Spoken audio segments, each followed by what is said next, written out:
Agora, você começou a citar sobre essa intimidade com Deus, essa intimidade com Jesus que é suficiente, né? Que dá conta, né? Da nossa subjetividade humana e tal. E eu acho isso tão real porque eu vejo que a vida que a palavra nos propõe é a partir desse lugar, né? É Isso. supridos ali, ama o seu inimigo, né? Dá outra face, é para alguém extremamente satisfeito, né? E o Fábio me falou que você é especialista, você estudou bastante sobre teologia mística, Isso. né? E você falou em off para mim aqui que tem a ver com o estudo das experiências com Deus. Quando é que você foi levado para isso? Eu quero que você fale o que é teologia mística para a galera que está aqui com a gente, mas como que você foi levado a essa temática? Assim? Como eu sou de origem pentecostal, né? Antes de estudar a teologia mística, a gente tem a experiência mística na Experiência prática. mística. E que às vezes as pessoas confundem essa palavra místico com esotérico. É bom a gente esclarecer que não é a Isso, mesma explica um coisa. pouco para a galera o que é essa teologia mística, o que é a mística. Que normalmente as pessoas na nossa cultura usam essa palavra de uma maneira pejorativa. Quando você não usa a cabeça, você é irracional, aí diz fulano é muito místico. E uma coisa não tem relação com a outra, porque místico é aquele que tem experiência de Deus, ou experiência não mediada com Deus. Claro que como cristãos a nossa experiência é mediada por Jesus. Mas que é Deus. Mas que é Deus, exatamente. Exatamente, mas que é Deus. Mas você não. Você conhece pessoalmente Deus, você tem experiência pessoal com Deus.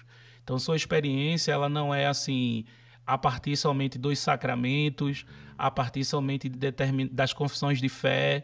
Não, você não conhece apenas o Deus de Calvino ou Deus de Agostinho. Ele também é o seu Deus. Você tem experiência pessoal com ele. E o místico é essa pessoa que tem experiência de Deus. A teologia mística é a parte da teologia que estuda essas experiências do povo de Deus, o acúmulo dessas experiências ao longo da história da igreja. Então, não só na Bíblia, mas a história da igreja Na história também. da igreja, não só na Bíblia. Você vê lá na Bíblia, por exemplo, alguns estudiosos do Antigo Testamento, né? É muito comum o cara olhar lá aquelas comunidades proféticas de Samuel, os êxtases proféticos, com música, o tabernáculo de Davi, as experiências de Ezequiel, Daniel, aquilo tudo ali de Isaías são experiências místicas. Então eles fazem ali um estudo em cima daquilo também no Novo Testamento, experiência estática de Pedro no eirado, de Paulo no templo, o que é um êxtase, por que a palavrinha ali, aquela coisa toda.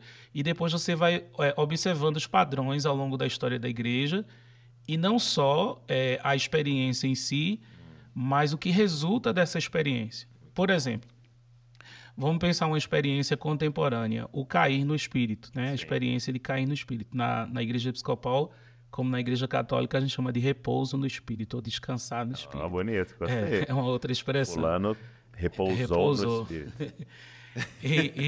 Gostei, vou começar a usar isso aí na igreja. Existia muita controvérsia sobre isso, né?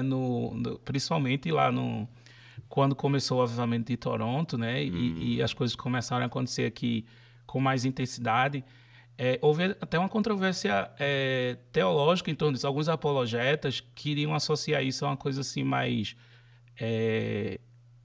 estranha e fora da fé.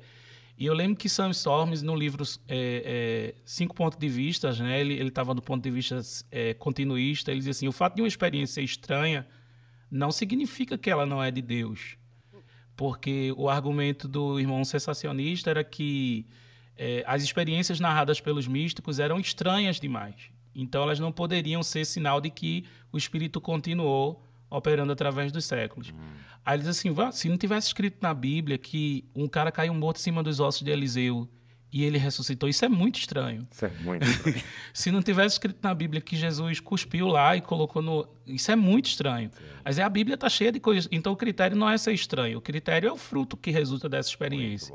Não é a estranheza da experiência.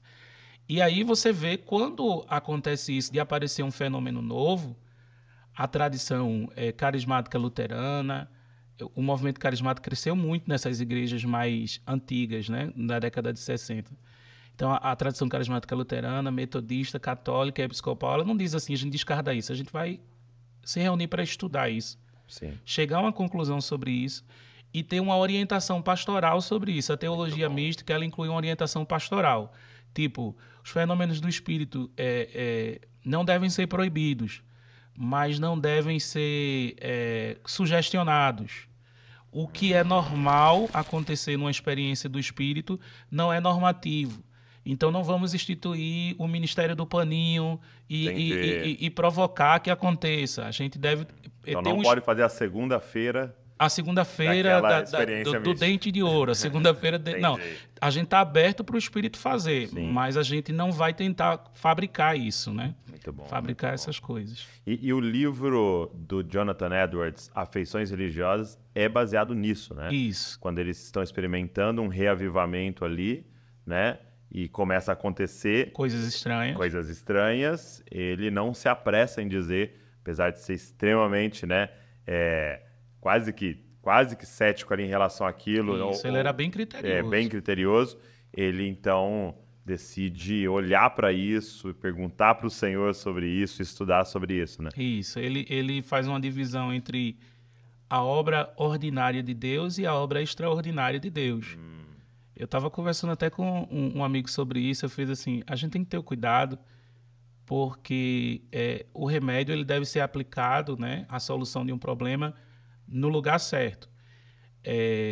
Você pega uma igreja de tradição mais reformada e você vai enfatizar, como a gente está tendo uma ênfase que o Senhor está trazendo agora nesse tempo, o ordinário, o comum, não é muito legal, porque as pessoas ali não estão muito abertas em algumas tradições para o extraordinário de Deus. Okay. Nós, carismáticos pentecostais, precisamos sim dessa ênfase no ordinário, porque a gente só está esperando sempre o extraordinário. Entendi. Mas algumas pessoas precisam de uma abertura para o extraordinário de Deus. Então a gente tem que ter cuidado onde é que a gente está aplicando o remédio. No caso aqui, diminuam a expectativa, vão para a rotina, mas no caso aqui aumentem as expectativas. Vocês têm muito pouco anseio, muito pouco desejo pelo extraordinário. E Edward chamava de essas coisas de obra extraordinária de Deus, essas coisas estranhas de obra extraordinária de Deus. Ele não tinha nenhuma expectativa de que aquilo se tornasse comum e ordinário da igreja, mas que a igreja deveria estar aberta para quando Deus começasse a agir assim. Muito bom. E realmente é um perigo os dois extremos, né? Isso. De você pensar no lugar onde nega completamente e quando se acontecer isso aí, às vezes atribui até ao demônio, ou emoção. Mas o outro lado de tornar normativo, né? De tipo assim, tem que acontecer todo o culto, senão não foi bom. E aí você tem uma porta aberta para forçação de barra, para heresia.